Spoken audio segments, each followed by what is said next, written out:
شەو باش گەلی هەواڵان گەلی کوردستانیان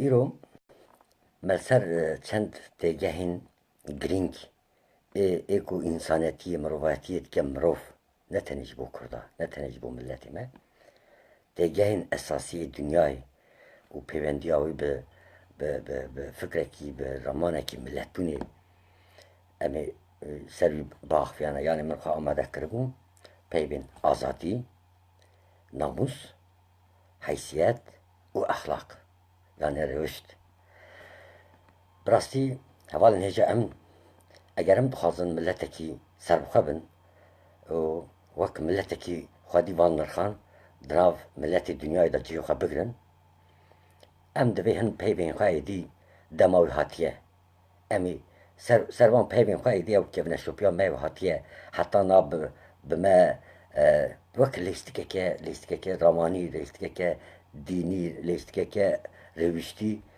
دەبێ ئەم وان پەیوانە بە شەکلێکی وستا بنرخێنن و بڕاستی ئەو پەیو ژیانە مەدە چاوا جێخوا دەگرن داگرکەر ئەوانە چاوا بکارانێژ بۆ me û bi taybetî ji ber ku mijara me ev bû ser Nadiya Xan em ê rawestin çunkî ji ber ku mijara exlaq namûz û heysiyet bi vê mijarê ve gelek girêdayî ye berê her tiştî bêjim ew keçik ew keça Kurd xwişka min e hevala min e û namûsa wî û heysiyeta wî çi qas birîndar bûye ême jî ev qas birîndar bûye û ez qurbana rihê wê dibim bira kes wê keşka delal wê keşka Kurda êzîdî ew kareseta ku hatiye ser wê eger em hinekî xwedî vicdan bin xwedî exlaq xwedî namûs bin wek milletê Kurd em divê bizanibin ew ne hêrişê geç û jinên êzdiya kirin Kurdên êzdî kirin ême hemmiya kirin ez bi xwe têda duî zulmê da xwe dibînim û eger mesuliyeta min jî hebe mesuliyeta min jî yanî berpirsiyara min jî yanî çima ew tiştana di ser me de tê çêkirin û çima em rastî van tişta tên û em nikarin heyfa xwe bigirin çima em nikarin jin û keçên xwe biparêzin ji xwe bona wî ew peyva hanê pir giring e belê axaftana wî ser wî gelek tişt hat nivîsandin helbesta rêzdar Nadiya Xan û axaftina xwe Kurdî nekir Erebî kir hinciya da behsa Iraqê kir nizam çi her çi bibe qet yekî ji bo min giring nîne belê giring ama li rewşa wî qet giring nîne ew tiştên ku hatiye ser Kurdên me Şingalê ew tiştên ku hatiye ser wan wana bifikrî ewana hemî basît detayîn eger em ser axaftina biaxivin eger em ser Iraqî bûn nizam işte Sûriyeyê bûn Tirkiyeyê bûn em biaxivin Nadiya Xan di wî warî de eger sûcekî wî jî hebe tuneye ez wer dibêjim di herî dawî ew e yanî berê wî em behsa serokên xwe bikin em behsê partiyên xwe bikin em behsa hezbên xwe bikin bi dehan car çûne tenezzül ber dagirkera kirine serê xwe stûyê xwe şikandine û Tirkî û Erebî û Farsî qise kirine û gotine em Farisin em Îranînin em Iraqînin em Sûrî ne bira berê çavê wan derxînin em li vê derê mijar cuda ye çima ew reaksiyona tund ya ji bo Nadiya Xan hat kirin çima du tişt nehat hesibandin min berê jî nivîsandibû hevalekî tiştek parvekiribû min nivîsibû min gotibû eger rojek rojan 20 sal sûnda 30 sal sûnda tu biaxivî û Nadiya Xan re her tişt rexneyê xwe ji hemî milletê xwe re bikî paş rojek bêjî Nadiya Xan xwazil axaftina xwe te Kurdî kiriba ew îşte berî bêje xwezî rewşa wî bellî ye psîkolojiya wî diyar e em mesela jinan da mesela peyva namûsê da mesela exlaqê da durist nînin em durist nînin em ê çima durist nînin em ê ya bêjim eslen koka me de wek milletê Kurd ev peyvana ji nav Kurdistan derketine hevalên hêja peyva eger hûn namûs bifikirin peyva aliyên namûsê da peyva yekemînê Zeredeşt e زرادشت پیوا ناموسی پیوا اخلاقی وصا خوش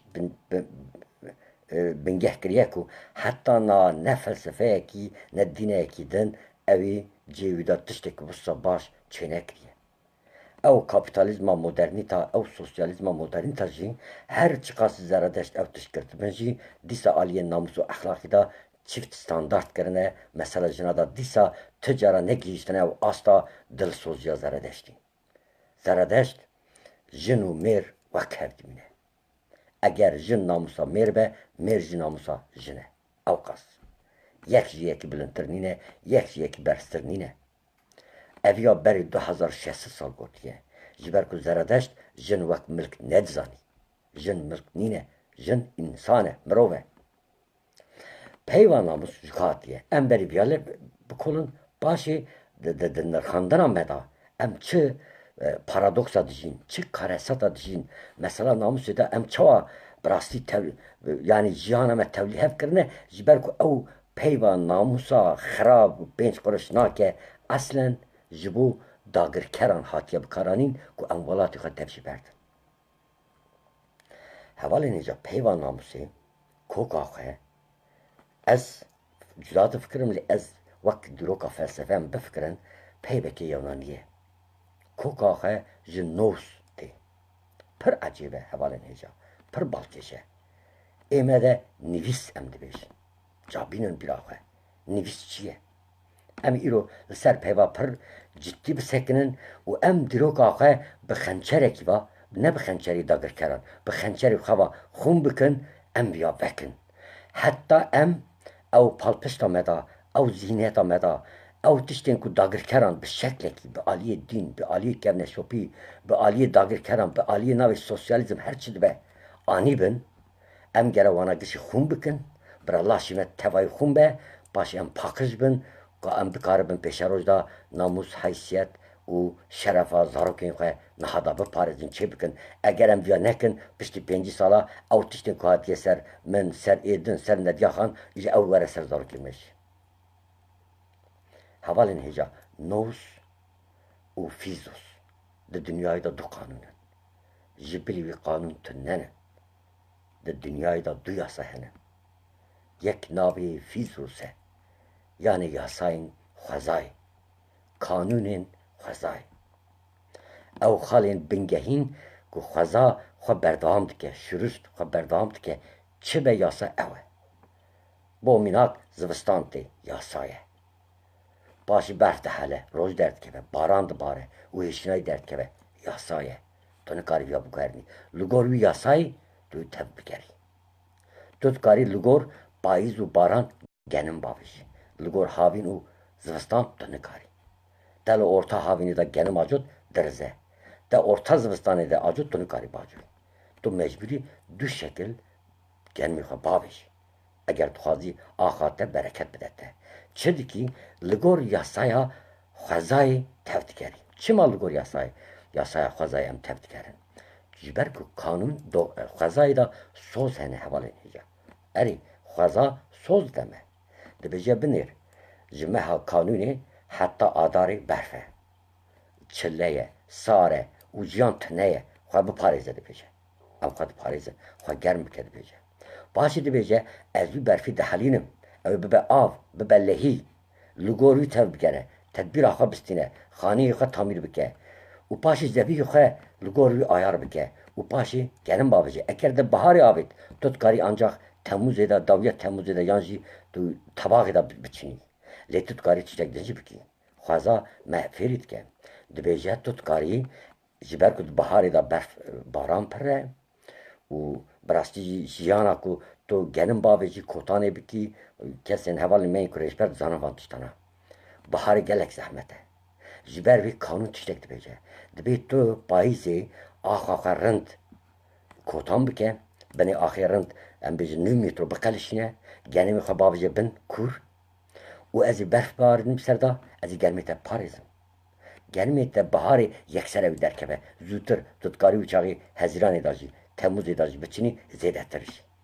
Hevalên hêja bifikirin. Xweza sozekî deme. Me li gor wî sozî tevger kir, em zengîn dibin. Em bereket dibin. Germê me zêde dibe. ام بروز بشر چنن خلاص نابه ام دافجن بر پاتوسی ام چدکن خلاص نابه ام ماکینه اینو چیدکن خلاص نابه خوازا سوزده تذکرن ایجا خوازا تبیجا مادم که از سوز مته و بیک دینم ده لگور سوزامن تب نگریای کار استراتژی بوده لگور سوزامن تب گریای جان بردام که جان وسا بکریه وسا دلسوزه باشه جمره دبیجه ایجار تکیلیا انسان تکیلیا ما و خوازای دا ام مجبورون لگور دا خوازای تب گرن و پاشی خوازای جی هنه که بگهرن ام تکارن بکن ام تکارن چولستانی بکن هشنایی اگر لگور یاسای خوازای تب گرن ام تکارن جیه که پر برفت باره اوی کمتر بکن ام تکارن جیه که هشنایی چنه تنه هشنایی چیه به لی همی لگور سوزا خوازا سوز دمه ام جی سوز نوی ام بکتینن ویج مرا گوتیه خوازاج مرا گوتیه بری که برفت باره ایلونه دا جوتمه دا تاپانه را که آخا خرن بشخلینه و گنمی خطیخه کوکی دا ازی بحاری تزنگین بکن حتی همی ملت کرد جبر ویه که پایزی دا جون اون هر کردستانی پایزی هر جهاتی را کرن ملت کرد اگر سوزا که خوازا دوی بکنان با مینا خوازا تب نگریا با گوتونی خلگر سوزا نکر با یک ملت کرد وان جاین زاگروس وان جاین آرارات نکارم بیجیا دنا بینا فرات و دیجا دا جان زحمته فرات دینه herkes zane nivi Kurdistan'ı bimxora dibe li Kurd ew qas aliye axlaq rewişt û namusê de ew qas berê 2700 salan ew qas durust û dirsoz bûn ku kesê ku netkarî li ciyê Kurdistanê bijî Kurd ew derciyan ew derkirin şaristaniyê hevalên hêja bifikirin ciyayên Zagros çawa dibe ciyê şaristaniyê İskender hat nekarî jora derbas be Sultan Murat hat nekarî derbas be dünyayê de împaratorek nekariye bigire wê derê Kurd girtin Kurd xwe kirin welat çima ji ber ku Kurda da namus û exlaq hebû ew nabêjim peyva exlaqê çi ye rewişt ew jî qatiye welhasil kanûnên yasayên xwezayê henin û xweza ji me re dibêje te eger gotina me kir ez jî gotina te dikim eger te gotina min pêk anî ez gotina te pêk dînim waxta min gotina te pêk anî jiyana te rehet dibe xweş dibe û ez alîkariya te dikim eger te gotina min pêk nanî ez dibim karesat ser te de em naherin xweza tiştekî din fîlme dike dibêje tu dikarî bi min re peywendiya xwe baş bikî lê tiştek din heye tu divê di nav xwe da peywendiyekî baş çêbikî yani civak yani millet di nav xwe da çawa dibe çawa ku em soz didin xwezayê jî dide me aynî em jî westanin hevalên hêja milletekî bi du tişt çê dibe yek kesekî yek civakekî yani em du tiştin milletê Kurd du tişt e yek civak yek jî kesek wek malbat yek malbat yek kesek ez wek kes li gel malbata xwe li gel civak berpirsiyarî min hinin çinin ez soz didime wan û ez wan pêk dînim ewana jî soz dine min pêk dînin wî çaxê yek kesek yani keseyet kesekî û civakekî bi hev re janeke nû çê dikin ew peyv nos ji katiye min got nos jî mîna fîzus fîz yani yasa yani xweza biborin şiruşt fîzus yani yasayên xwezayê nos jî no yani cemaat yani insan nos yasayên insana yasayên mirovan hevalên hêja mêzekin em dibêjin nivîs zimanê Kurdî em ê pêşa roja serviya gelek biskinin zimanekî rewiştî zimanekî ramanî û zimanekî felsefî ye dünyayê de kêm ziman henin wisa nivîs peyva nivîsê alaqa xwe pir bi namusê ve heye çi ye tu tiştekî biryar didî peyman çê dikî û dinivîsînî da wexta ew nivîsî ew ê dî navbera terefan de peyman e çû mecbûrî bikî te çi nivîsî be îmza kiribe temam dikî nivîs yani berdewama nosê nos kanûnên di navbeyna insana da ye nivîs jî berdewama wî ye îja ew ketiye zimanê erebî de yan ji zimanê me de tam ew li kulnek diniye bûye namus yani kanûnê insana yasayên di navbera insana da îjar ev çi ye watayê wî çi ye çawa ku em û xweza bi hev re hevdira soz didin û pêk dînin, însan jî gere ji hevdira sozdan pêk bînin. İnsan berê wek kesekî, başî malbatekî, başî sinifekî, başî civak û milletekî bi hev re dijî. Hemî ew civak, ew millet di nav xwe da yasayek dilsoziyê çêdike. Ji bo ku bi hev re bijîn, ew mecbûr in hevdû biparêzin. Hevdû parastin çawa dibe? Yek. Ew ciyê ku tu ser axê dayî, axê diparêzî. Du, tu ew li ser axa te de kê dijî, ajal, xweza yani tabiat ewana diparêzî ji bo ku ew jîngeha te ye. Sê di nav însana da, di nav mirovan da yên zayıfa diparêzî. Çiye? Zarokan diparêzî. Tenê zarokê xwe na hemî zaroka diparêzî. Evana yasayên namûsê ne. Eger te zaroka parast, eger te tabi li gor şer jî em bêjin nexweşa, pîrejîna, pîremêra yani hemî însanên di nav civakê da ku pêwîstiya wan bi parastinê heye. Te ew parast, te axa xwe parast, te xweza parast û te ajalên xwe parast. Tu xwediyê namûsê. Ji bo ku millet bikaribin bibin xwediyê namûsê, devlet ava kirine. Devlet ji bo wî derketiye. Ji ber sedemekî din derneketiye. Belê devlet de heman demê de amûrekî ye di nav civakê da şerê desthilatdariyê pir normal e. Di nav malbatekî da, di nav du hevalan da, di nav keçekkurekî da, di nav evîndara da, di nav civakê da şerê desthilatdarî daîm heye. Normal e ji ber ku mirov însan ji ego çêbûye. Egoîzm yani xwe pêşxistin bingeha miroviyetiyê ye. Li wexta tu yek kesê de tîbûyî, sînora egoya xwe çê dikî.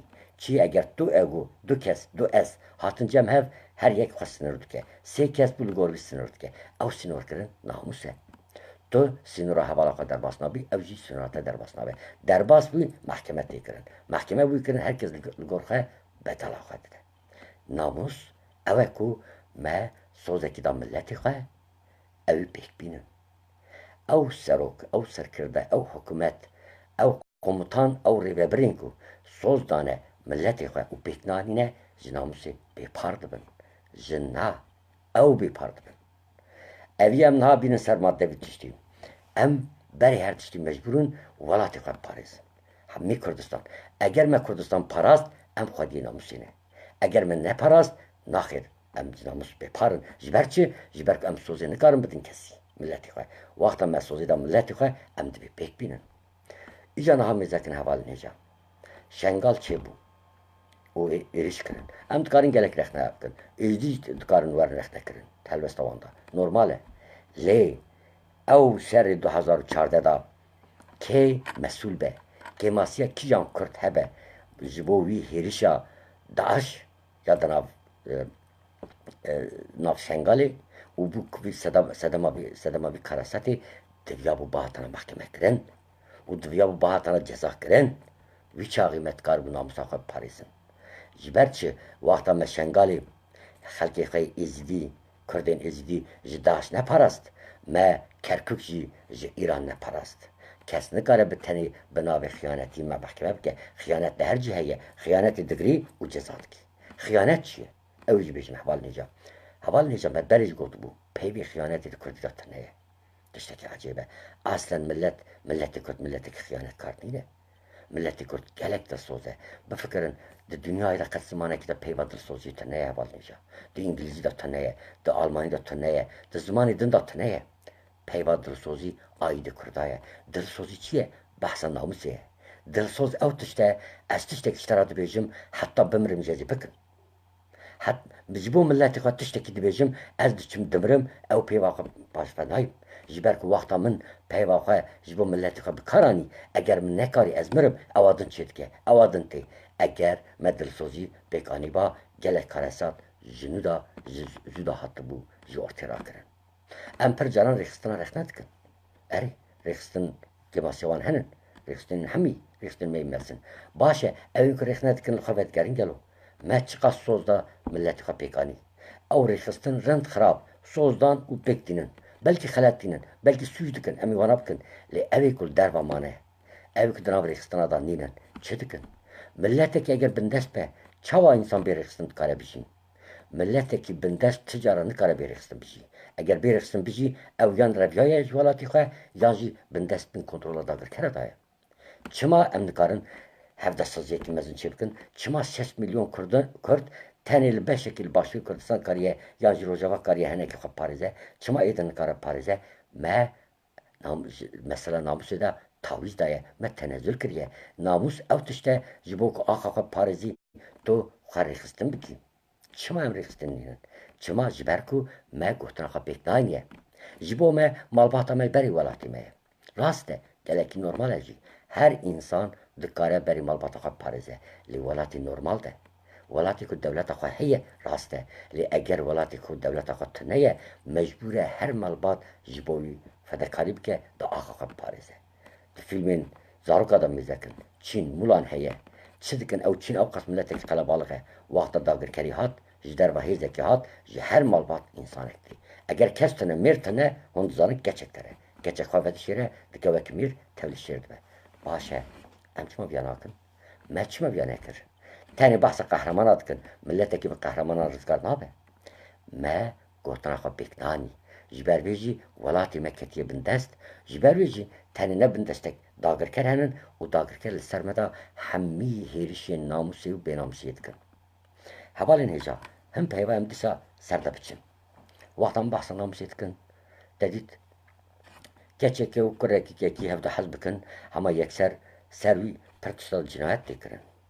لحمی کردستان مدعو هویه بلکه هنجی یادا کمه keçek خورده هفته هست کن سروی دین کشتن هلا بری الباکری کردستان بیستا اسماعیل بیشکچی پرتکه خدا باست که لسر گنده که لسر چمکی لسر گانیه کی خورده کتره keçek رقصد که او دخوازه بیرا بزوجه دخوازه اوین آخوش را بجه حوالین هجا اوین ناموس هری مزنه اوین یعنی حس کرنه از اینا هنف شده بجم دو پیوا کردی دا اوین چما ناموسه دو پیوه حس کردن و اوین چما جدایه زمان کردی پر زمان اکمسنه ام خودی کلتره گوسا مزنن که حوال نجا جبر که ام به هفته کتنه و داگر کردن هر تاپسری مد کن و ام به قانون داگر کردن به فکر داگر کردن هفدورا شرد کن هفدورا بیجن خاین هفدورا هر تشت بیجن جبر و او نرخین کن دیرو که مداحاتیه ام بر هواد کن حوالین هجا جی اوینه بناموسی در ناکبه آخر اوینا چه دو ببرابه هون حیوانک هز بکن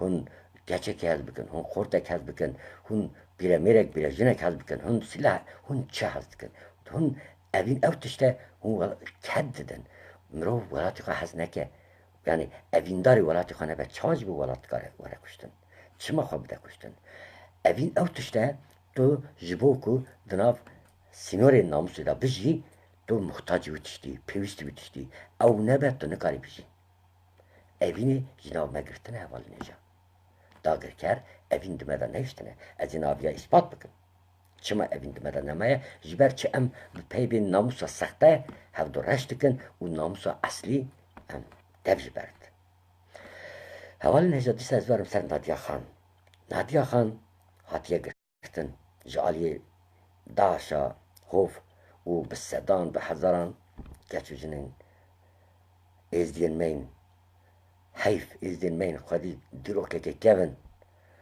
رومتا ما ازدهتی رومتا ملت کرده او بنگه هکی اکو تنی او مانه دمده او مانه ام حمی هاتنه گوارتن ام حمی هاتنه بن باندور کرن تنی دروکه ما اوانا بخوردن جیاندن و ام نکاروان پاریزن برده پاراستنی ام جرجره وان برشیرش بکن ام وانا گلکی تشتکن اوا کارکترا ملت بندسته ملتك سردست بیا ناکه اگر ازدی لآلمانیا لناف ترکا ملتك دم بجیانا اوسا ندبون ام یاد کن جبر چه جبر کو ام دجمنی نرخین خانن ام نرخین خود کجن ام نزیک بنا ما جن و زاروک آخ ولات دیروک اول همیه وصایه علویه وصایه ام علویه برجرد کن چما علویه جی ازدیا شوندا دیروکی دا دناف کردستان دا یکو جناب آخا کردستانی درکتیه علویتیه و علویتی ایدئولوژیه که بیردوزیه که کردایه چقاس ایدئولوژی وره دین وره اسلامیت وره چه وره علوی مینا ازدیاتی کوکا خواه زردش کردی و حتی ناج دینه بردام کرد زردش یانش بری زردش فرق ناکه جغرافیا کردستانی دا چقاس کلتوری که هنن افناتن یارستان کاکایی Alevi û bi taybet êzdehetî. Em çi dikin? Em ew dagirkerên ku li ser me zulm dikin, em li ser wana da dikin. û eva çima em vêya dikin? Ji ber ku em nebûne dewlet. Em naxwazin bibin dewlet. Em mesela heysiyet û namusê da wek İsmail Bêşçî dibêje birîndarin hevalên hêja. Min li ser vî gotinê bî İsmail Bêşçî şer kiribû. Berî salan, berî 20 salan, 30 salan. İsmail Bêşçî mesela gundê Kutka ê Milazgirê gotibû. Li wê derê keçek xortek hevdû hez dikin. Li ser wê dikin mijara namusê 20 mêr tê kuştin. Îja tenê kuştin na. Jin û zar hevdû tune dikin, dar di çavê hevdû dikutin Kurda. Dar ew milletekî, ew qas şaristaniyê, ew qas dilsoz, ew qas fedekar ji hev dura çi kiribû. İsmail Bêşî ser vê taybet lêkolîn kiribû, pirtika xwe de bas kiribû. Em gişkî hêrs bûn, lê rastiyekî bû. Paşî cendirme hatin bi dehan jinan tecawüz kirin, mêrekî ranebû, ji wan cendirme yek nekuştin. Rast e, em dikarin rexneyê xwe cuda bikin. İsmail Bêşî jî alî rexnê re dikare were rexne kirin, lê mijar rast e.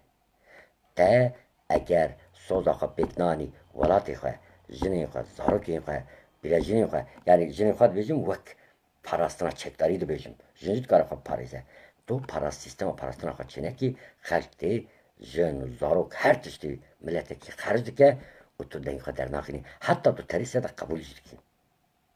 Hevalên hêja li Dêrsim çi qas jinên me keçên me hatin kuştin û tecawüz kirin. Hûn dizanin bi hezaran. Çi qas dema Saddam geç û jinên me yên Bisulman hatin aynı bir şeklî hati çêkirin. Baş e, mijara me çi ye? Li vê derê xelkên me êzîdî hinekî car cara xelet difikirin, em dizanin birînê wan kûr e, lê xelet e fikrê wan. Yani ew ji bo ku êzîdî, ji bo ku Elevî, ji bo ku Bisulman nakujin. Naçin keçên me, jinên me ji bo wî nafiroşin. Ew kurdayetiyê difiroşin. Ew dixwazin Kurd nemîne. Ev yê gere xelkê me êzîdî baş fan bike. Da wekî din rizgariya me tune ye. Em Elevîtî jî bikin, em Bisulmantî jî bikin, em êzdihetî bikin, em çi dikin bikin. Eger me bi kurdayetî xwe serrast nekir, welatê xwe neparast, dawiya me dawî Musa ye. Çünkü em bêjin em ne Kurdin ji ew me Kurd dibînin. û dawiya Dawîd evê me bikujin, evê me talan bikin, dîrokê de qet kêm nebiye. Rast e, li ser Kurdên êzîdî gelek ferman hatiye kirin, li ser Kurda jî hatiye kirin. Milyonekî Kurd di sedsala Dawîda hatiye kuştin, zarok hatiye kuştin, îja bi kîjan zulm, ew tiştên ku Almana kirin ser cûhiya, ew tiştên ku Fransiya li Afrika anîn ser xelkê Cezayir, aynı tişt û ji wan jî xirabtir, devletên dagirker, destpêk da Tirk û Îran û êdin ser me de anîn. Baş e, em çawa peyvên kevin dikarin berdewam bikin? Nikarin hevalên hêja. Em ê peyvên nû çê bikin. Em ê peyvên nû ji bo xwe çê bikin. Namus ne ew tişt e. Namus têkiliya jin û mêra da tîne. Têkiliya jin û mêr tiştekî hukukî ye hevalên hêja. Hukuk ew qas alaka wî namusê tune ye. Jinek û mêrek hevdû hez dikin, bi kîjan şert dibe birabe. û hev dira gotin belê, xilas. Kes nikare qise bike. Ji hev dira negotin belê, dişe çênabe. Ew qas. Ne jin namusa mêr ne jî mêr namusa jinê ye. Lê her du bi hev re Kurdistan namusa wan e. Kurdistan, zarokên Kurdistan, olên Kurdistan, feqîrên Kurdistan, bindestên Kurdistan, ew ê ku nikare xwe parêzin hemî namusa jin û mêrê Kurd e. Berê her tiştî wexta te jin kir namusa mêr, ji xwe te evî kir milk, te wexta kir milk, ji xwe tu evî jî însaniyetî derdixînî. Hewce nake. Lê tiştekî din heye hevalên hêja.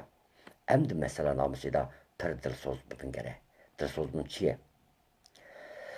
Wexta me got em ji bo serxwebûna Kurdistanê, yani di Kurdistanê de serxwebûn lazim e. Em dibê bibin serxwebûn, gere em gerekê wan çê bikin hevalên hêja.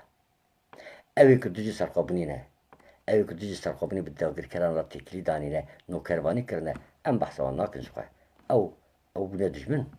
Lê evê ku dibêjin ez dewleta xwe çê dikim, ez ji bo Kurdistana serbixwe dixebitim û ji bo wî têkiliya xwe li ser milleta çê dike û paşî evî pêk nayîne, eva jî dikeve nav mesela namusê hevalên hêja. Te gotina xwe kir, tu gerebêk bikî. Te nekir, ew karesat hemî tê li ser milletê te û tu dibî sûcdar. Ji ber çi? Ji ber ku te soza xwe pêk nanîye. Hevalên hêja dewlet nebûna me, çi li başûr, çi li bakur, çi li Rojava, çi li روجلات یکمین صدما و اوه سیاست مدارن ما روشنبیرن ما و پر جرانجی اسکرین ما پیوین خود دبیجن سوزا خود دبیجن پیمان خود دبیجن لی ناکن وقتا ناکرن او نا ملتی کرد زرار دبینه زاروکین کرد زرار دبینه زاروکین کرد و ملتی کرد تک بچه işte evaji asıl eğer em namus şikandır hebe dve der hidayet. Eğer jinin me ji ali dagir kere vere tecavüz kirin ev encam ekiye. Me ji bo ku soza xwe ji bo welatê xwe pêknaniye. Me gotiye em netewperestin em nexebitîne. Me gotiye em sosyalistin em nexebitîne. Me gotiye em Müslümanin em nexebitîne. Em hemî ji xwe re xebitîne. Ji Kurdistanê re nexebitîne. Eğer em ji Kurdistanê re bixebitiyana devleta me çê dibû û kes nedat jin û zarokên me telef nedikir. Xerç nedikir. Wî çaxê em xwedî namus û heysiyet parastina wî bûn. Îcar niha mesele çi ye? Çima ew qas ser Nadia Xan da diçin? Yani Nadia Xan Kurdî qise bike dibe, Kurdî qise neke dibe. Xwazir qise kiriba. Yek jî em dizanin hêzekê heye. Hêzekî wisa heye ku yani naxwaze Nadia Xan xwe rast îfade bike. Em dizanin. Em dizanin kênin ev. Dagirkerin. Erê dagirker hêza xwe kirine yek ji bo ku Nadia Xan ew mijara ku li ser Kurdên me îzdihatiye ewî rast û durust bi dilê xwe eger bi rastî Nadia Xan bi tenê serê xwe biya cem hevalekî sohbet kiribe ew mijarê ciyekî azad da belê ew belkî me rexne kiriba maftare jî Kurdên ku dervayê êzdiyan mane û êzdiyan neparastine nekarine biparêzin ewî rexneya xwe giliya xwe gazinda xwe bikira lê paşê bigot ez Kurdim. Lê ew sîstem ji bo ku me ew şengal me êzdiya xuşkû birayên xwe yên êzdî me neparast dijmin ev dijî me bikaranî. Çi dike niha dixwaze di kesayetiya Nadia Xanê da û hemî êzdiya dijî me organize bike. û heqê me tuneye em êzdiya sûcdar bikin. Heqê me tuneye em Nadia Xan sûcdar bikin. Em berê bikaribin wan biparêzin. Çima dagirker wan biparêzin? Çima dagirker ser wan de gotinê xwe berdewam bikin? Eger em bi dilsoziya wan biparêzin. Eger em bi dilsozî wana di hundirê xwe de qebûl bikin. Eger em wana berjêr nekin. Eger em êzdiyên xwe dilê wan neşkînin. Kê dikare êzdiyê me dijî me bikarbîne? Kes nikare. Eva mesele namusê û namusê exlaqê rewiştê em gere bînin raddeya peymana navbera me û Kurdistanê. Ne peymana me û milletekî din yan jî dagirkera. Kurdistan jî me çi dixwaze? Em ji Kurdistan ji bo Kurdistan çi dikin? Eger em Kurdistan mîna xwezayî bifikirin, çawa ku xweza ji me re dibêje berê ku berf bibare tu li ser erdê genimê xwe baj û rind kûr baj û ser wî de berf were ez ê te biparêzim Kurdistan ji me re werdibêje. Kurdistan dibêje min biparêze, zimanê min biparêze, jinê zarokên me biparêze, dîroka min, çanda min biparêze. Bona parasî çi lazim e? Mala xwe de rûniştî qisedan lazim e. Naxêr, tu gerek ket bidî. Tu çawa ket bidî? Ket çawa tê dayîn hevalên hêja? Yani mirov ji bo welatê xwe çi dikare bike? Ji bo welat, ji bo pêkanîna soza xwe mirov çi dikare bike? Hevalên hêja ji bo ku mirov soza xwe pêk bîne tenê tiştek lazim e. Ket û gotina soza xwe, pêkanîna soza xwe. Waxta te tiştek got tu gere bikî. Te kir ew dibe kedek. Yek din tê ew jî mîna te dike ket zêde dibin. Ket dibin yek ve digerin civakeke rêxistin kirî. Yani ji bo ku em soza xwe pêk bînin em mecburûn hêzên me yê dezgehên me yê saziyên me yê xurt hebin. Rêxistinên me yê xurt hebin. Em wisa bi hevdû girêdayî bin yekbûnek wisa çê bikin ku da rêxistinên me neçin cem dagirkera xizmet nekin. Neçin pêwîstiya wan bi dagirkeran demîne. Neçin têkiliya xwe bi dagirkera çê nekin. Eger me soza xwe li gel hevpêkanî ba ew qas xiyanetin av me de dernediket. Eger me soza xwe ew qas pêkbanî ba me çi gotiba evî kiriba xelkê me, milletê me ew qas perêşan nedibû. Hevalên hêja em berê ku xelkê sûcdar bikin em ê ser xwe de werin. Ji destpêka partiyekî desthilatdar hikûmeta me partiyê din hemî di nava ez jî tê de em sûcdarin. Em eger li ser axa me, li ser axa Kurdistanê xelkê me tê talan kirin, zarokên me tê kuştin, xaniyên me tê hilweşandin û zarokê jinên me tê tecawüz kirin, em sûcdarin. ام ریکی اگر ببینن ام ویرید کارن پارزن 6 میلیون ملتی که کردن لباکوری کردستانی بری 2 سالا به هزاران انسانی ما هاتن کشتن به هزاران جنین مجی هاتن تجاوز کردن لباکو جا هاتن کردن حوالی نیجا بری 2 سال نوتیا ده هلا بفکرن چقاس او اسکرین ترکا و تیماوان لعالی مردین حکاری وان دارا چه کارستانی سر ملتی ما لسر جنین گریلا چه تشتانی ما چی کر مجبوان چی کر در دیپلماسی دا ناو نتوی دا ما چی کر اوی بردن سر صدام دا ما چی کر صدام اوقاس جنین می بسلمان فرود مصری وان دارا هینا جدی بیجن کلونی وان هنن حوالی نیجا هم ملت کبیرین دارن ما چی کر جبو صدام جبو دولت عراق ما چی کر ملکی جان کانونا ناو نتوی دا حمی تکوشن آقا دا من ندا ما چما اوی هم هر تشتی بردن مادم که جنو زارو کن ما دائم دم به تهدیدا داگر کردانه چما ام دو کس نکارم ببینید چما ام تشتین لهم بری خواه وقتا پیشمرگه شنگالی رویا هر کس هجوم کرد هنه کس بین مهنن هیریش کرن برجیر کرن مرو شرم دکه از نهاد بیجیم شرم دکم وقتا پیشمرگه کرا گریلا کرا کلمه که هشک بیجیم شرم دکم دلی من دیشه و جنه که یازی میره که کرد را تشتی که خراب بیجیم او سوجدار بیجیم دلی من دیشه چاوا ام هفدو برجیرت کن لبر دشمن گلو دناف دشمن آده اف پروبلم تنن هنن او ودی شیرن او هفدو پاریزن چما ام گماسیه هری بچک ای خواه یکسر دکن وقت دشمن او کین و نفرت آکل دش داگر کرال جمع نمایه چما ام هفدو را خرج دکن چیه؟ مسئله چیه؟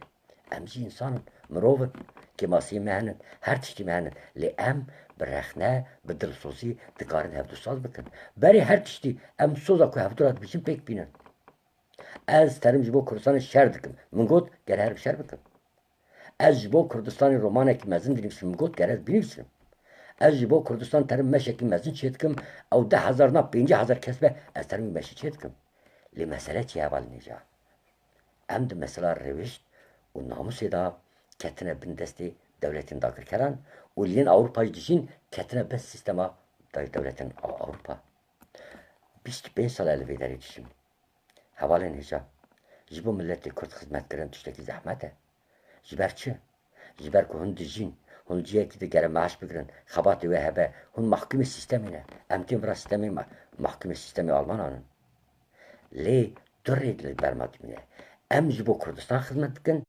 yan jibo ev sistemi ku emtira dişin devarin em viyab lekolin bikin havalin heca hemi milletek nikare jibo milleti ku hizmet bike jibo millet kesin ku jibo milleti ku hizmet bike gere heneki zanabe gere imkanı hebe gere heneki yani bikare be kutişte ba afrine yani heneki revşen bir be henek politik var mı em hemici bu sanın devime perdirici zamanime perdirici em her tişte bejin başa jane de çitkin havalin heca من چندین سروکان دیدن رخصتین خود بلاف کردن لا اروپا تجارت کن تجارت سوش نینه او تجارتی تخ خدمت ملتی خود سوش نینه لی دور رخصتان چما بلاف کر چما دور رخصتان بلاف کر حوالین هجا ام وقت تین جیک دیجین چه دکن ام سبزونه چن کاری خواه حتی ایواری کار خدا نخبتن او کارساز او خودیش مچر که برچی دیله لی ام اصل کارسازی ما کردستانه اصل کارسازی پاترونی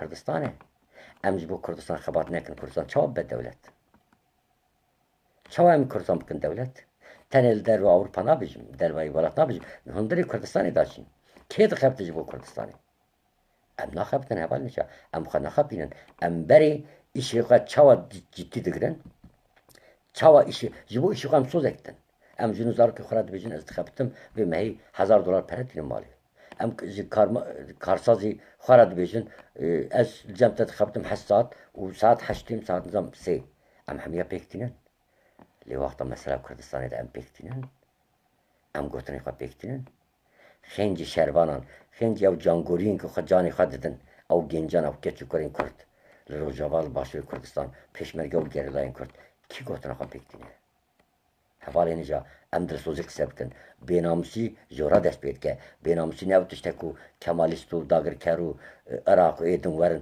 جنین ما تجاوز بکن بیناموسی ده گوتنا مدا دست بید که ام گوتنا خواه بکناینن جبروی جنزارو که ما ظلم دبینن اگر ما جبو ولاتی خواه تیرا خبات کربا ما دجمنتی جه هفدورا نکربا ما دلسوزی جه هفدورا کربا ما هفدو خرج نکربا ما تشتین پچو ده اکتر هفدور رش نکربا کردستان net کت في حالي كم بفكرن هوالي نجا ام علي اخلاق ده هناك سبكن هناك روشت سبكن روشت چیه روشت تو سوزك دي هوالي خواه هوالي ده سوزك ده تو سوزك دي زارك خواه سوزك دي بابي خواه دایکا خواه هوالي خواه تتکاری belki pek ناینی تری لیبورین خواست جارێکدن سۆزدی دیسا چێتکی ده هەمین ناوبەرە ئینسانە دا کورد دیوال دا هاتنە پەرچەکردن ترک دەبێژن کوردێکی گێمە دو کورد زێدەیە ئەم گوتنا ترکا بێکتینە باشە ئەم di têkiliyên xwe di dewleta Alman di Tirkiye hemî dewletan da wexta ewana zirarek didine me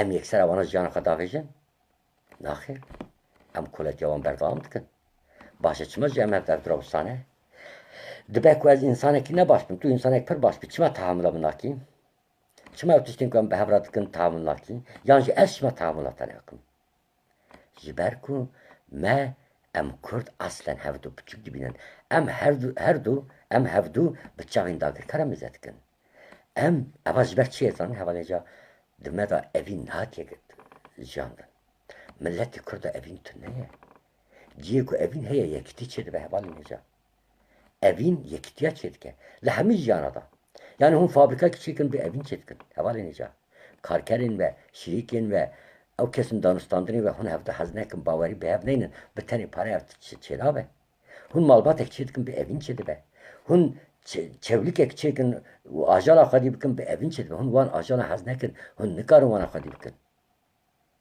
hûn artêşek çê bikin bi evîn çê dibe evîn ev tişte hevdû tehamül kirine hevdû qebûl kirine kêmasiya hevdû di ji hev bikar nanîne eger problem jî derket li gor hukûqa qanûna peymana we çareserkirine em çi dikin hevalê nêja ka rêxistinên me em bînin ber çavê xwe rêxistinên me em bêjin yekî digirin cem xwe ew însan qehreman e 18 sal 20 sal jiyana xwe daya Kurdistanê paşa em çi dikin ya ew biçe bibe xıyanetkar jî heqê herkekî wî heye yani tu gere pirs bikî te çima xıyanet dikir tu wî ceza bikî bi navê edaletê ceza bikî ez li hepsî Diyarbekirê bûm hevalê nêja Şahin Dönmez îtirafî kir Şahin Dönmez pir tiştê xirab gotin herkes jî re heqeret dikir Kemal Pîr nedîşt digo nekin digo ew wî fehm bikin çima wisa kir em herin wî fehm bikin bikujin li ew nekin heqeret nekin ew bizane bu xıyanet nekir bi dilê wî ba wî nedikir tirsoneke tiştek dinê em hevalê xwe biparêzin em rê nedin ku hevalên me re xıyanet bikin em çi dikin hevalê nêja wexta hinekî mesela bû minek sera bêjim ji we re bêjim yekî were ji bo Kurdistan du jî pir xirab bêje em reaksiyonek mezin nadin lê ji şexsiyeta me re tiştekî bêje em yekser xwe dikin dijmin çima normal e şexsiyeta me re gotiye tu jî re tiştekî bêjî xilas em çi dikin ji ber ku dagirker di navbeyna me da hemî kanûnên exlaq rêwişt evîn her tişt nekiriye em hevdû dixapînin em rastiyê qise nakin û em gere van tiştine hemî xûn bikin yani em hevdû wisa xirab tê digihîjin ku bifikirin keçekî mazlûm rawiye erebî qise kiriye ew ji xwe zirar daye xwe berî min zirar daye xwe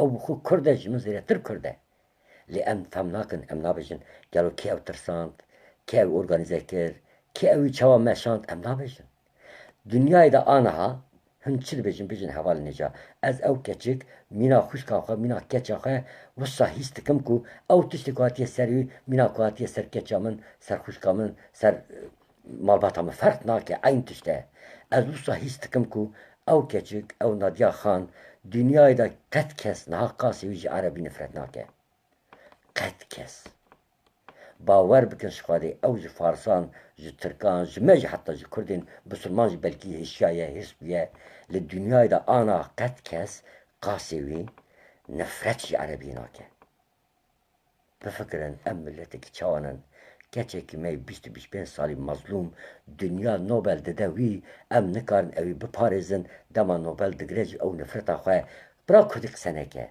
ew nifreta xwe li dijî ereba bibêje em zarokên xwe ew qas dibin zulmê de din jiyandin hevalên hêja ez jî bêjme we ez pêşar jî dixwînim bahozekê wê rabe qet milletekî vî zulmê qebûl nake di mesela mijara perîşanbûna Nadiya Xanê da destpêk da Mesûd Barzanî serokê milletê Kurd û hemî serokên Kurda hemî partiyên Kurda û ez jî tê da em hemî sûcdarin em sûcdarin Eviya ji bo ku mîna papazekî di kilîsê de gunehê xwe derdixwe nabêjim sibê şar bûm ez ê çi bikim çawa bijîm ji vêya şûna çi bikim ji bo wî dibêjim ez xwe kesek welatparêz danim min jiyana xwe daya kurdayetiyê êjar sibê şûnda ji bo Nadiya Xan xatirê wî ji bo ku ez ew qas ketim rewşeke perxirab li hemberî wî ez sibê şûnda divê xwe çê bikim bifikirim sibê şûnda ez çi bikim gele ji bo milletê min çi lazim ez ê bikim gere her Kurdek wisa bike bi taybet rêxistinên me bi taybet îxtidara desthilatdariya Kurdistana başûr ji nû ve bifikire ji nû ve gerem bifikirin eger me ew wisa fikirî em ê Kurdistana xwe çê bikin eger me dilsozî kir ji hevdûra me yekser hevdû reş nekir hevdû wek dijmin nedît wek Tirk dibêjin Kurdekî kêm du Kurd zêde me nekir em ê namusa yekûdû biparêzin em ê evîna yekûdû biparêzin em ê şexsiyeta hevdû biparêzin hevalên hêja eger em vîya nekin bawer bikin ji Xwedê Kurdekî dilsoz derkeve û tiştekî bêje mîna hewa sêvekî xwariya ji cinnetê avêtin ew Kurdên dilsoz dixwe ew qas kêm mane ew qas bêçare mane ji bo ku ev millet jî aliyê kanûnên yasayên namusê ve birêve neçe ev millet nebe devlet sîstemekî wisa kirêt ava kirine ku çi qas Kurdên dilsoz henin bû wana xeletî bidin kirin wana sûcdar bikin kirin wana xayîn derxînin da ev millet bêxwedî be hevalên hêja wek Zeynel Abidîn ez hebim çiye nebim çiye çend quruş qîmeta min heye di nav 6 milyon insana da qet lê li hember Tirka li hember Ereba li hember Farisa ez însanek mezinim ez li gel milletê Kurd mezin nînim ez piçûktirîn Kurdê milletê Kurdim ji ber ku min ji bo milletê Kurd tişt nekiriye wexta mikire dikarim bêjim ez mezinim milletê Kurd wexta mezin bû jinên me neket destê dijmina keçên me neket destê dijmina welatê me azad welatekî serbixwe bi evîn bi dilsozî jiyan kir û çax ez ê bêjim ez hinek mezinim lê aniha ez eger Kurdistana serbixwe bifikirim biparêzim ji bo wî şer bikim xizmet bikim ez li gel Tirka û Farisa û Ereba mezinim ewana ji bo ku min biçûk bikin yan ji min bêtesîr bikin însanê mîna min her tişt dikin ji bo wî dikarin destê birayê min Kurd jî bikarbînin lê em gere vêya nekin em divê hevdû biparêzin hevalên hêja şansê milletê Kurd tune ye xêncî hevdû parastin qet tiştekî tune ye hevalên hêja hatiye diyar kirin me dîtiye bo mînak hevalên hêja em hin peyvên ecêb jî mesela em bikartînin namus çi ye divê yekî de dixwazim gotinekî Abdullah Öcalan vê derê bêjim ma hergav ez ê rexne nekim ez ê tiştên pozîtîv jî ez ê bêjim gere heqê wî însanî me naxwîne kitabekî xwe de dinivîsîne li ser taybet li ser jina xwe dibêje ser kesîla Öcalan biborin hevalên hêja behsa Abdullah Öcalan dikir pirtûkekî wê heye jin û malbat wekî din jî gelek fikrî wê em dikarin gegeşî bikin li gotinekî wê heye min bi xwe wergerandiye û ez bin wî peyvê da bi rastî gelek tesîr bime heta îro jî ez wî gotinê pêktînim wî alî de aliyê pîrsazî aliyê tewrî da bi rastî Abdullah Öcalan ew wî nivîsa xwe da tiştekî mezin kiriye heta naqet serokek me wî nekiriye Abdullah Öcalan vîya pêk aniye neaniye tiştekî dine em dikarin rexne bikin lê wek fikirekî hizreke bi rastî însanetî temsîla însanetî aniye dibêje ez û jina xwe me ji hev de hez dikir jineke pir qîmet bû jî min gelek jî hez dikir heta dibêje carcara hîna jî hez dikim lê dibê ji bo min pîvan henin ez ji bo jinekî bimirim jî ji ber evînî bimirim jî ew pîvan derbas nakim ev pîvan çi be ez gere ew wî gotinê pêk bînim hevalên jî berî lezekim behs kiriye ev e işte behsa wî dikim namus nivîs peyman ji xwe mezin bûna Partiya Karkerê Kurdistan demekî kin da di saya vî nêrnavî de bû Abdullah Öcalan çi got kir hevalên hêja xelet jî got kir û durust jî got kir ji bo jina xwe dibêje min nivîsa wî wergerandiye kitaba wî de jî heye dibêje min eger ew jina Dikare em hevdu hez bikin. Piştî demek ki jina min dikare jimra bêje eşte hez nakim. Normal e. Di dünyayı da çiviye. Peygamber jin hez kirine ji hev veqetyane. Peygamber çüne em bêjin jinekî bî hewiye biraz ewiciye. Yani evini da kes nikare mantık persyar bike. Evin bi tenê her du şexsî pêvendiya heye. Sozdayîn hebe. Lê dibêje min jina xwe hez dikir. Lê eger jina min jimra bigota kesira heval dibêje. Jimra bigota eşte hez nakim. û işte vedketin. Bu hevalek din ra dizewicim. Dibe bi navê hemî tiştên pîroz soz didim minê qebûl kiriba. Heqê wî ye.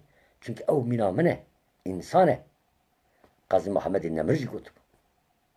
Qazî Muhammedê Nemir, Pêşeva Nemir ji bo xanima xwe gotinê wisa dibêje îro di Ewropa'da ew gotin tune ne. Gotibû mêzeke jina xwe re gotibû. Viya şunda tu milkê min nînî. Tu hevalek min î. Ez de çi dixwazim heqê te hebe min bixwazî. Ez de dixwazim dikarî tu qebûl nekî. Tu tenê li gor dilê xwe tû bikî. Peymana navbera me da em ê li gor wî peymanê bijîn. Lê ew peymanê da tenê desthilatdariya min nebe, desthilatdariya te jî be. Aynî zeradeşt. û Abdullah Öcalan evî got. Lê got kesîre aliyê hestiyarî, aliyê evînî de ez birîndar nedkirim.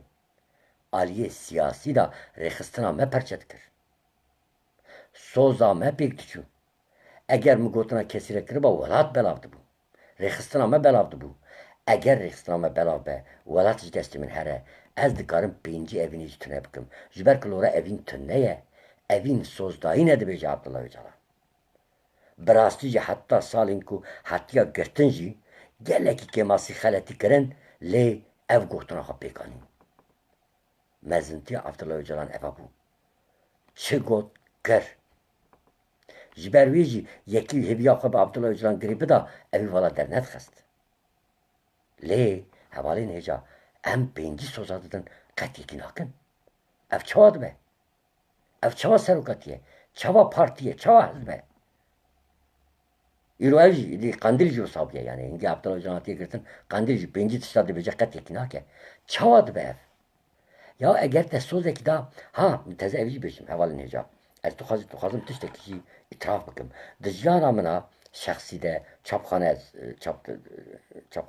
bikaranîye û ava 20 salê karî wêşangeriyê dikim. Ez wexta ji siyaset qutbim hatim Almanya. Dîrokî vana binivîsîne hevalên hêja. Em besnê xwe nadin. Rastî çi herkes zane. Ez wexta hatim vê derê mêzek re siyaset nikarim bikim. Tiştekî qe nikarim bikim. Min got ez û pirtûkên Kurdî tune bûn. Zimanê Kurdî têk diçû. Li Almanya li Berlin kütüpxanekê em çûn li vira Amerikan gedenk bibliotek dibêjin. Yani kütüphane Amerika çekiriye dema xwe da. Navê Amerika maye li Berlin. Hevalên hêja di hemî zimana da bi hezaran kitêb hebû.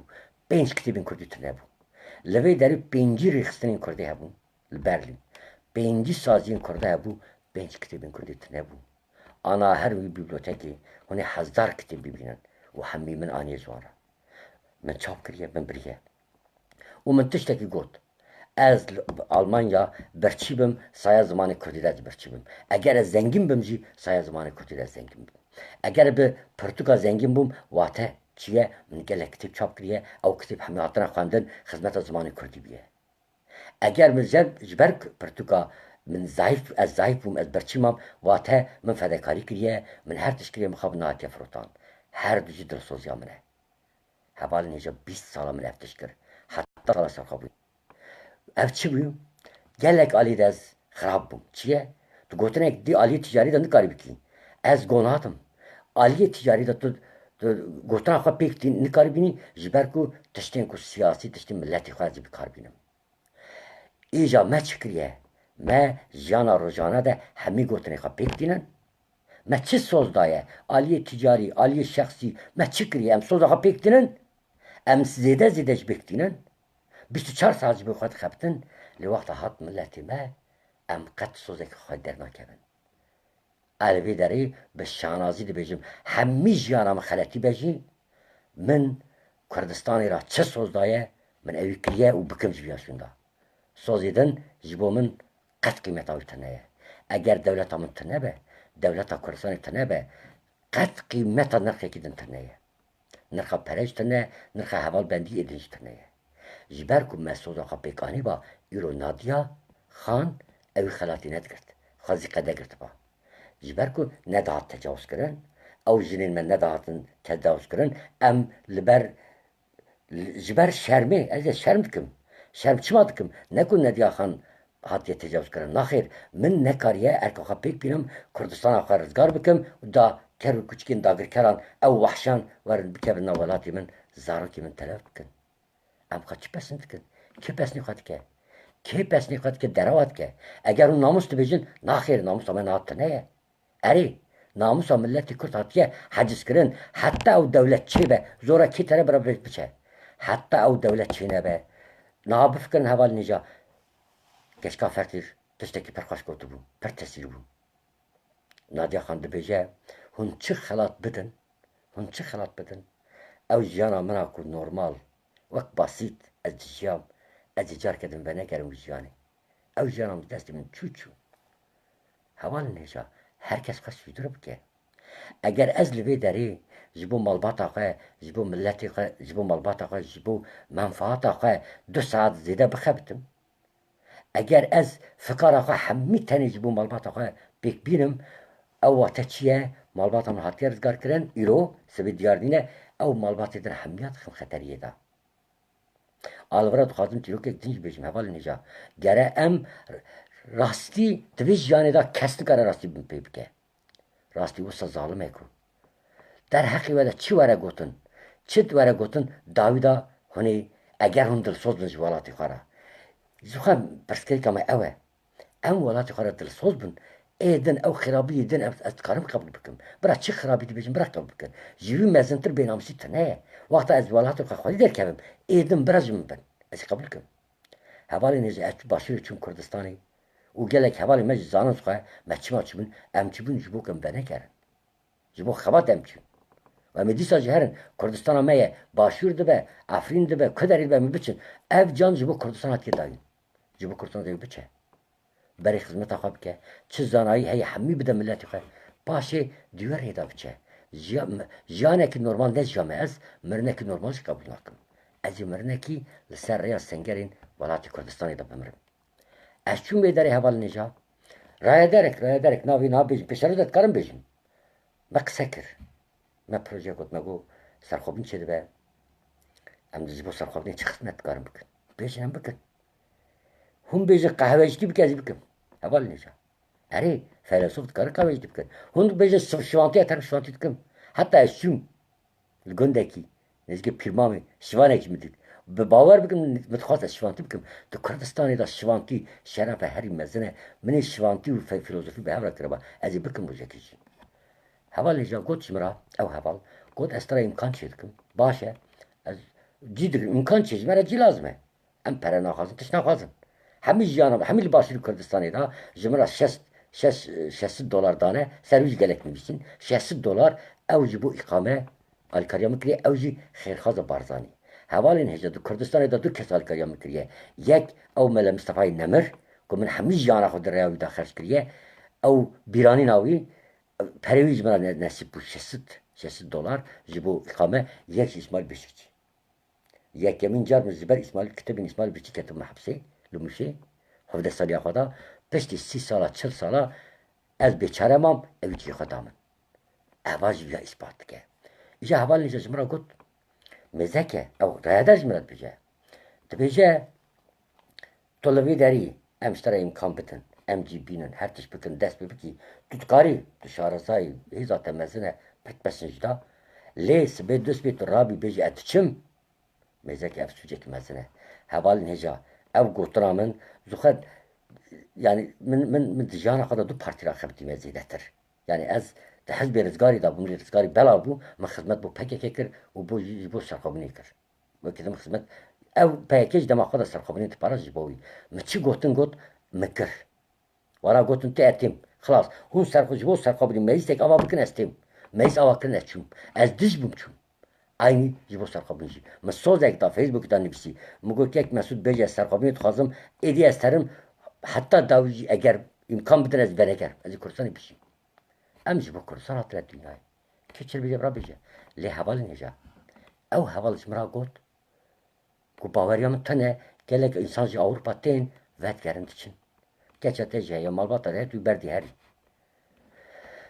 من اداره نکر زورا من چون لی بتشتک نگوت من پاسپورت خود درخست مداجویرا مگوت تو ویا نگری نقلشی جیتا نامر کستنه به و حوال چهات وردی مگو پاسپورتم بقلشی از نخوازم ورز مرا اقامه که بگیرم توی بیداری جی بگیره اگر خینجی جبو ازی مالبات ازی نست میگه مالبات خواهی من سوز دا تشتک ببرا کچم بره تبی مالبات ازی نچم اروپایی حوالین هجا او انسان پشتی مهکشون را هاتش مرا گفت دودکاری می درخین اروپا ایدی حساب بکن حوالین هجا حساب بکن کردستان کتیه دستی کیا اجدر و ترم جمعه دی بجه بلکی تو بره بی تلغرا نسکنی از پاسپورت خواهدم لورا دسکرم جی من تنه دو اوتیلا دا دمینم و مهان باشه او مسئول معاش دگره درماوی باشه هرچیز باشه دما کرکک کتن